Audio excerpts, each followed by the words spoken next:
The small pharmacy on the outskirts of Madrid had seen better days, its faded sign barely visible through the morning mist that clung to the narrow streets of the working-class neighborhood.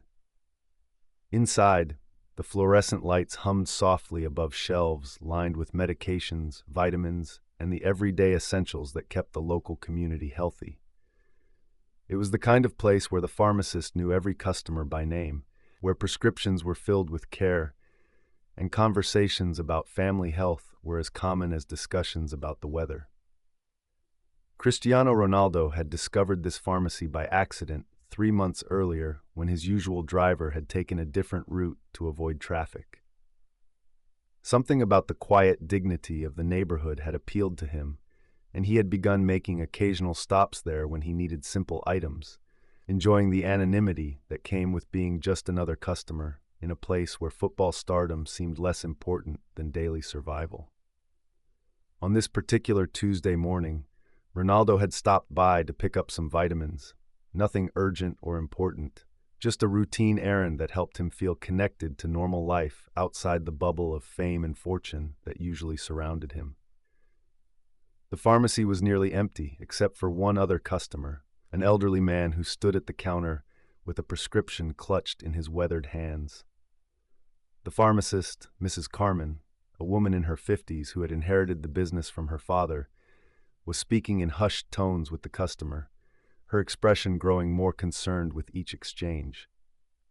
Ronaldo found himself lingering near the vitamin display, not intentionally eavesdropping, but unable to avoid overhearing the conversation that was unfolding just a few feet away.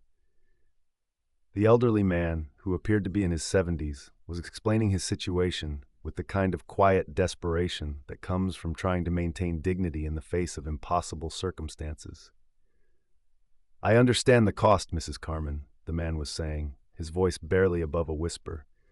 "But perhaps there's a generic version, something less expensive? I've been taking these heart medications for 5 years now, ever since my surgery, and the doctor says I can't stop them." Mrs. Carmen's face showed the kind of compassion that comes from years of serving a community where economic hardship was common but rarely discussed openly.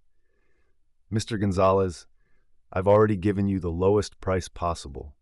These particular medications don't have generic equivalents yet. The total comes to €470 for your monthly supply." The number hung in the air like a weight.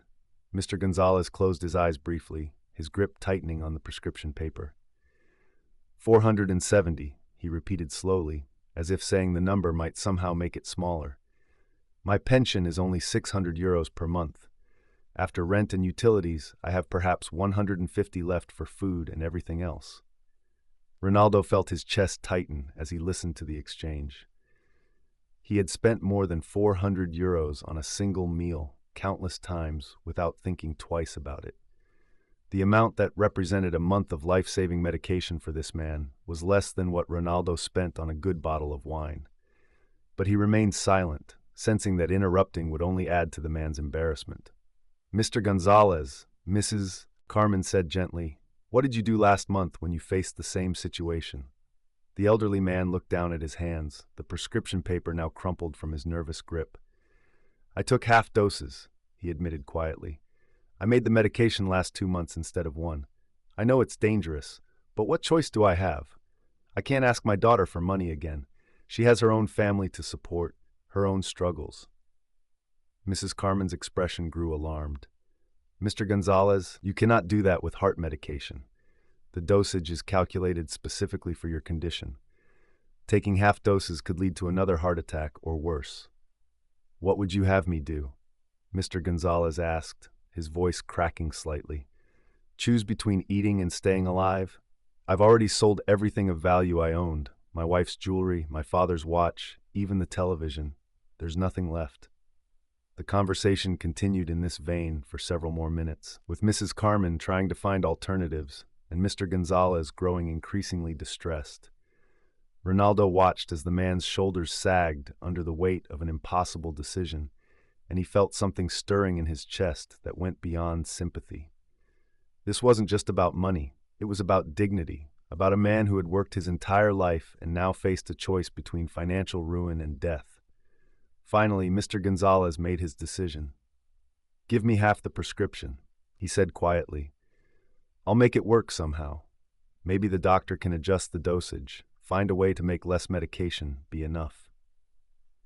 Mrs. Carmen looked pained, but began to prepare a reduced order. It was then that Ronaldo made his move, but not in the way anyone might have expected. Instead of approaching Mr. Gonzalez directly, which would have caused embarrassment and drawn attention to the man's situation, Ronaldo walked quietly to the counter and waited for Mrs. Carmen to finish. When she looked up at him questioningly, he spoke in a voice low enough that Mr. Gonzalez, who was now examining other items in the store, couldn't hear. "Excuse me," Ronaldo said to Mrs. Carmen, "but I couldn't help overhearing about the gentleman's medication situation. I would like to pay for his full prescription, but I need you to do it without him knowing it comes from me." Mrs. Carmen's eyes widened in recognition as she realized who was standing before her, but Ronaldo quickly held up a hand to prevent any reaction that might draw attention. "Please," he continued, "can you tell him that you found a way to reduce the cost through some kind of program or insurance assistance? I don't want him to feel like charity. I want him to feel like the system worked for him this time." Mrs. Carmen nodded slowly, understanding the delicacy of the situation. "But sir, this is very generous, but what about next month, and the month after that? This is ongoing medication."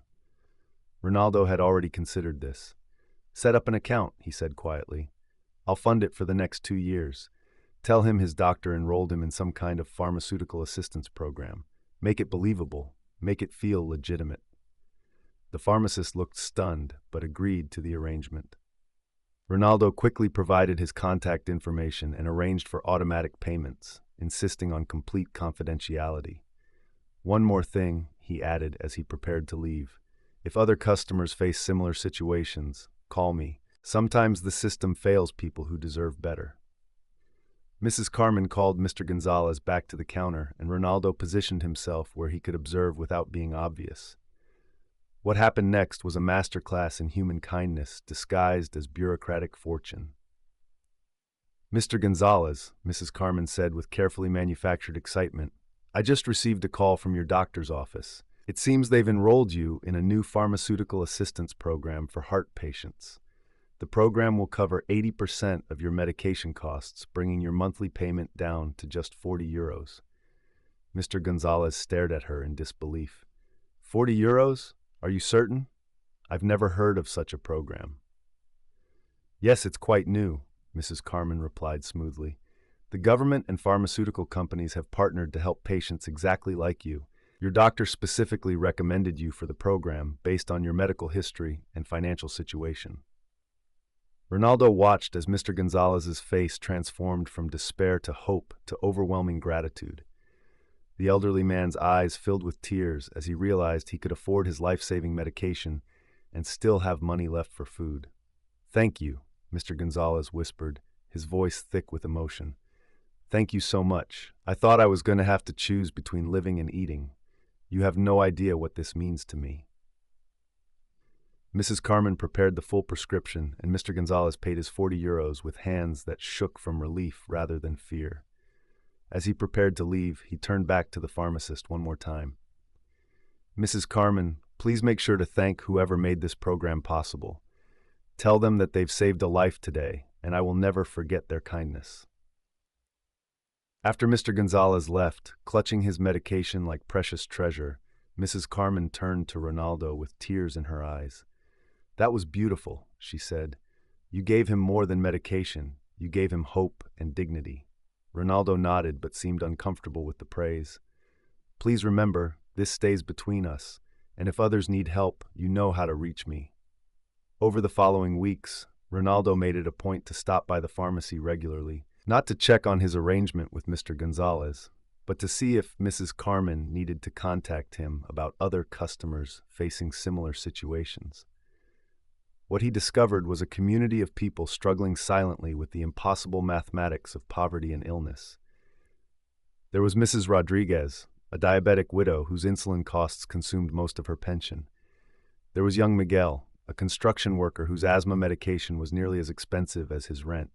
There was Elena, a single mother whose son's epilepsy medication cost more than she earned in a month. In each case, Ronaldo worked with Mrs. Carmen to create believable explanations for sudden financial assistance. Sometimes it was a new government program, sometimes a pharmaceutical company trial, sometimes a charity organization that had mysteriously decided to help. The creativity required to maintain these fictions became a collaboration between Ronaldo and Mrs. Carmen, both of them committed to preserving the dignity of people who needed help but would have been too proud to accept obvious charity. Mr. Gonzalez became a regular at the pharmacy, arriving promptly each month to collect his medication and pay his modest contribution. His health improved dramatically once he returned to taking his full prescribed dosage, and his spirits lifted knowing he could afford both medicine and food. He often spoke to Mrs. Carmen about how grateful he was for the assistance program, how it had literally saved his life, and how he wished he could thank the people responsible for creating it. One day, about 6 months after the arrangement began, Mr. Gonzalez arrived at the pharmacy with a small package wrapped in brown paper. "Mrs. Carmen," he said, "I know you can't tell me who runs the assistance program that's helping me, but I wondered if you could pass this along to them." Inside the package was a hand-carved wooden cross, simple but beautiful, with a small note attached. The note read, "To the angels who saved my life, I am not a wealthy man, and I cannot repay your kindness with money, but I can offer you my prayers and this cross, which I carved myself from a piece of wood that came from the tree in my childhood home.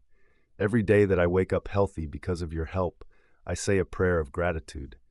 May God bless you as you have blessed me. With eternal gratitude, Antonio Gonzalez." Mrs. Carmen gave the package to Ronaldo the next time he visited, and when he read the note, she saw something she had never seen before. The world's most famous footballer, a man who had received every honor and accolade imaginable, moved to tears by the simple gratitude of an elderly man who would never know his name. Ronaldo kept the wooden cross on his bedside table, and Mrs. Carmen later learned that he had begun carrying a photograph of Mr. Gonzalez's note in his wallet, not as a trophy of his generosity, but as a reminder of what truly mattered in life. The assistance program that had started with one man's desperate situation quietly expanded to help dozens of people in the neighborhood.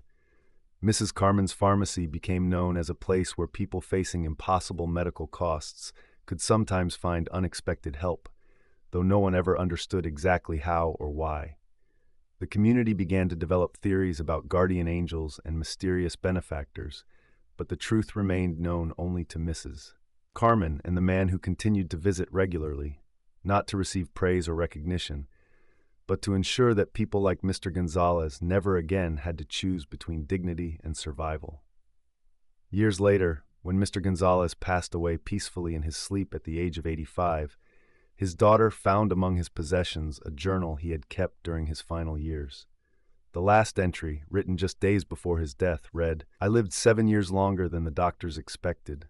7 years of health and happiness because someone I will never meet decided that my life was worth saving. I don't know who they are, but I hope they know that their kindness echoed through everything I did with those extra years. I saw my granddaughter graduate from university. I taught my grandson how to carve wood. I was able to care for my neighbors when they needed help. That's the real gift they gave me. Not just more time, but the ability to use that time to help others. If there are angels in this world, I met one in a pharmacy, and I will spend eternity grateful for their invisible wings."